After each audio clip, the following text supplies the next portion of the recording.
The holidays are a time when we eat too much, drink too much, and go to movies for two things: the cinematic equivalent of eating and drinking too much, and to get a gander at the Oscar bait. I have received. And the chum is rarely more enticing than the King's Speech, a royal crowd pleaser. What was your earliest memory? I'm not here to discuss personal matters. Well, why are you Here's here the then? gimmick. Because I bloody An well stand. uncannily convincing Colin Firth plays the future King George VI, father of Elizabeth II, and a man crippled by a stammer in a new age of mass communication. Do you know any jokes? Timing isn't my strong suit. A commoner played by Geoffrey Rush Art thou afeard? You're peculiar. I take that as a compliment. becomes his speech therapist, but doesn't want to focus on the larynx or diaphragm. It'll be like Mad King George the Stammerer. He wants the king to spill his childhood traumas, and like a shrink, to give the uptight monarch an emotional enema. That is St. Edward's chair. People have carved their names on it. Listen to me! The film is a little uptight too, for my taste, but God save the king. The Fighter, from director David O. Russell, tries too hard early on for a documentary look, and the actors' working-class Boston accents are, well, why do actors always hit those ahs so hard? You had a hard enough time being you when you had your chance, and that's why you're in here. But the relationships are good and tumultuous and more bruising than anything in the ring.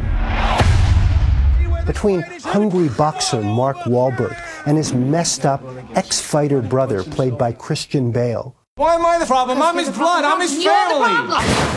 Between Amy Adams as his mouthy girlfriend We're together. Do we need to do this again? Hi, I'm Charlene.